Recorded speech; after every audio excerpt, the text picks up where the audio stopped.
Baik, puji Tuhan, selamat malam.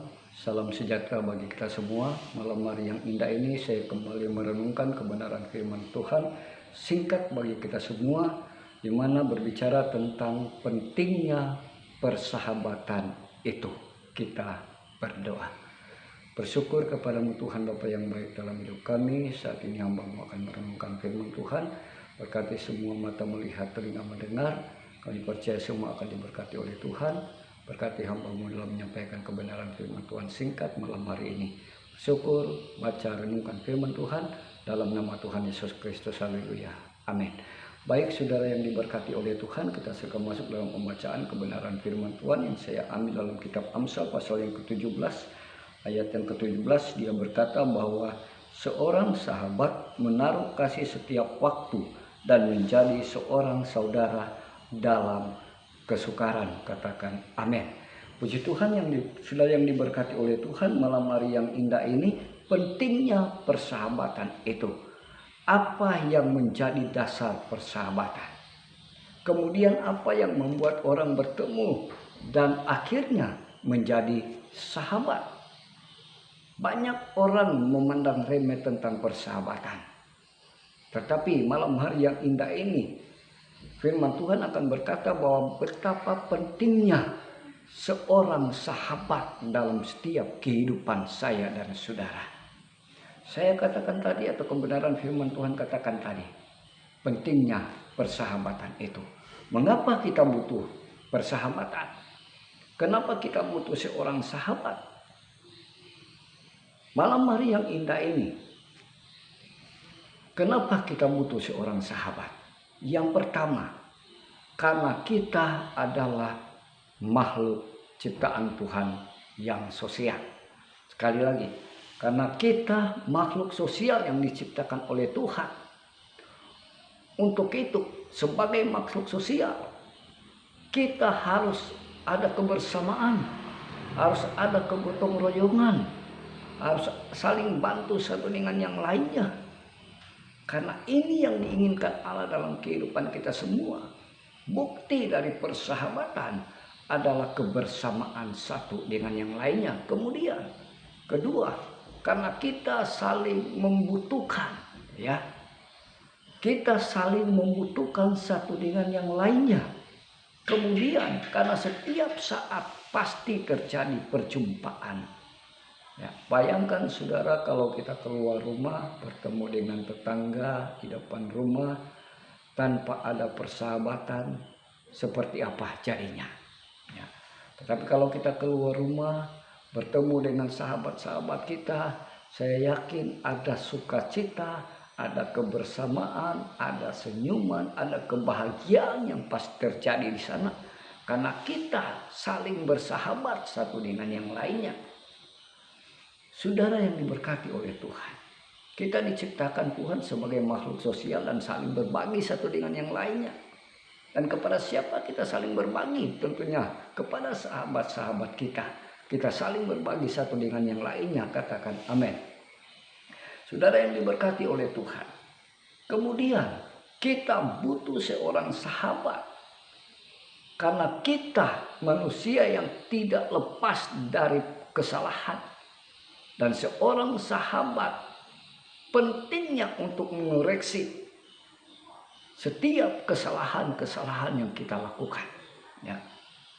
Pentingnya seorang sahabat untuk mengingatkan kita ketika kita melakukan pelanggaran, melakukan kesalahan-kesalahan, mengoreksi kita. Agar supaya kita tidak terlalu jauh melakukan pelanggaran dan kesalahan yang ada. Di dunia ini ada dua ciri persahabatan yang saya pelajari. Ya. Yang pertama, persahabatan yang buruk. Kedua, persahabatan yang baik. Nah, malam hari yang indah ini saya akan membahas tentang dua persahabatan ini. Kita mulai dari persahabatan yang buruk. Apa yang dibuat oleh seorang sahabat yang buruk? Ya. Ciri-ciri seorang sahabat yang buruk, apa yang dilakukan dalam kehidupan kita? Saya coba mempelajari tentang seorang sahabat yang buruk. Ternyata seorang sahabat yang buruk ini akan menjauhkan kita dari Tuhan. Ya. Ternyata sahabat yang buruk ini sangat bertentangan dengan kehendak Tuhan. Ya. Ia akan mempengaruhi anak-anak Tuhan, ia akan mempengaruhi kita untuk berbuat kesalahan, untuk berbuat pelanggaran, untuk berbuat dosa di luar kehendak Tuhan, untuk senantiasa jauh dari Tuhan. Sahabat yang buruk kemudian akan mengecewakan kita. Ya. Sahabat yang buruk akan banyak mengecewakan kita. Ya. Contoh dalam Alkitab, seorang hamba Tuhan Ayub, pada waktu ia dalam kemewahan, ya, pada waktu ia ada dalam kelebihan, banyak orang membanggakan dia, sahabat-sahabatnya datang dan menyanjung dia. Ayub hebat karena banyak harta, kaya raya, punya segalanya. Orang datang mendekat dengan dia, orang datang membanggakan dia. Tetapi apa yang terjadi ketika Ayub jatuh sakit, Ayub jatuh miskin, tidak punya apa-apa, akhirnya kemudian saudara-saudaranya lari tinggalkan dia. Kalaupun mereka datang pada waktu itu, justru mereka bukan datang untuk menghibur Ayub. Mereka bukan datang untuk memberi dukungan kepada Ayub. Tetapi justru mereka datang menuduh Ayub, menghakimi Ayub. Sahabat yang buruk bukan mendukung kita, tapi justru datang menghakimi kita. Jadi hati-hati dalam memilih seorang sahabat. Ya. Saya katakan tadi sahabat yang buruk dan sahabat yang baik. Kita berusaha memilih seorang sahabat yang baik. Sahabat yang buruk akan menghakimi kita, bukan memberikan dukungan. Kemudian sahabat yang buruk akan mencari keuntungannya saja. Ya. Contoh Ayub tadi, saat ia kaya raya, saat dia punya segalanya, orang-orang sahabat-sahabatnya datang, istrinya mengasihi dia. Tetapi ketika ia dalam keadaan terpuruk, orang menjauhi dia, bahkan menghakimi dia, menuduh dia bahwa dia telah melakukan kesalahan. Istrinya pun lari tinggalkan dia. Nah, ini yang tidak bisa jadi contoh dalam kehidupan kita. Sahabat yang seperti ini tidak bisa jadi contoh dalam persahabatan kita.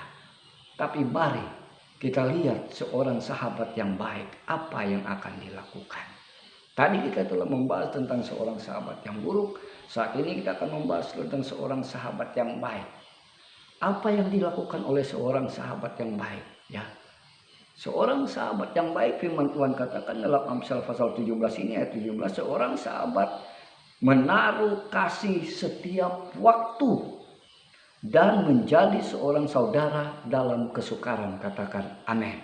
Ya, dalam kesukaran.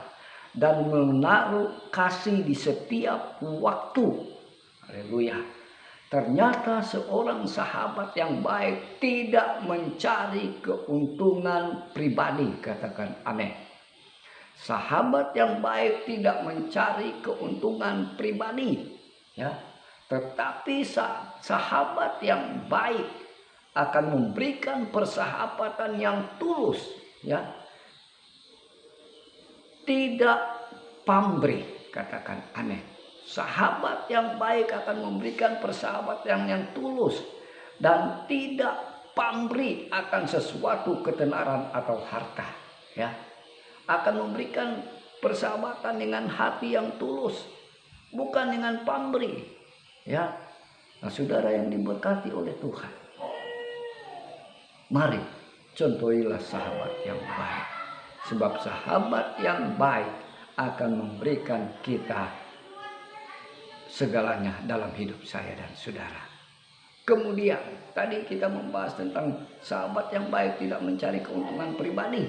Ya, persahabatan yang tulus terjadi karena hati, bukan karena pamrih. Katakan amin. Sekali lagi, sahabat yang tulus terjadi karena hati, bukan karena pamrih akan sesuatu ketenaran atau harta.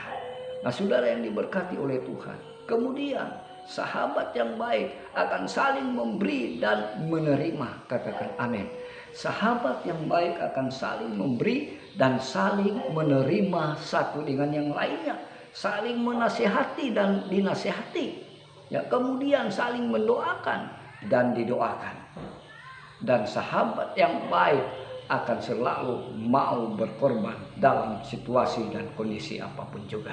Sekali lagi, sahabat yang baik akan selalu mau berkorban dalam situasi dan kondisi apapun juga, dan selalu mau mendoakan dan mau didoakan, karena kita sahabatnya Allah.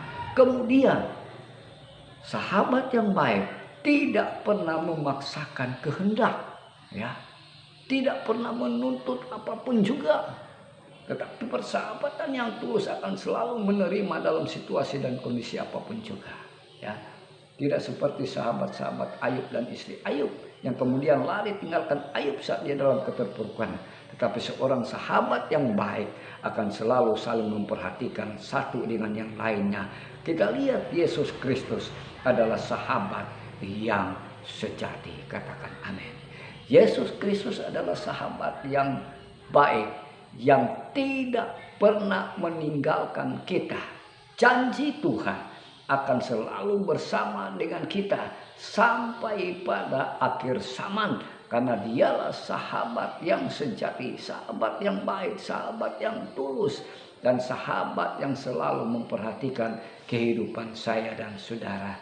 Yesus Kristus adalah sahabat saya dan saudara. Saudara yang diberkati oleh Tuhan, persahabatan adalah salah satu karunia hidup yang telah diberikan Tuhan dalam kehidupan saya dan saudara. Sekali lagi, persahabatan adalah karunia hidup yang telah diberikan oleh Tuhan dalam kehidupan saya dan saudara. Itu sebabnya peliharalah persahabatan kita. Selagi kita ada di dunia ini, mari kita bersahabat satu dengan yang lainnya, karena kita makhluk Tuhan, makhluk ciptaan Tuhan yang sempurna, yang saling mengasihi, saling menolong, saling membantu, saling menjaga, saling menasehati satu dengan yang lainnya, karena kita adalah sahabat-sahabatnya Allah. Puji Tuhan, kebenaran firman Tuhan. Saya percaya kita semua diberkati Tuhan malam hari ini. Inilah kebenaran firman Tuhan. Mari kita berdoa. Syukur kepadamu Tuhan Bapa yang baik. Saat ini hamba-Mu telah merenungkan kebenaran firman Tuhan. Hamba-Mu percaya bahwa firman Tuhan telah memberkati kami semua malam ini. Siapapun yang melihat, siapapun yang mendengar, semuanya hamba-Mu percaya diberkati oleh Tuhan. Kami sahabat-sahabat Tuhan. Kami akan berusaha bersahabat dengan setiap orang yang selalu baik dan bersahabat dengan tulus kepada setiap manusia ciptaan Tuhan yang paling mulia, karena kami inilah anak-anak Tuhan yang selalu bersahabat satu dengan yang lainnya. Terima kasih Tuhan, ini doa kami bersyukur dalam nama Tuhan Yesus Kristus. Haleluya. Amin. Puji Tuhan, Tuhan memberkati kita semua. Haleluya.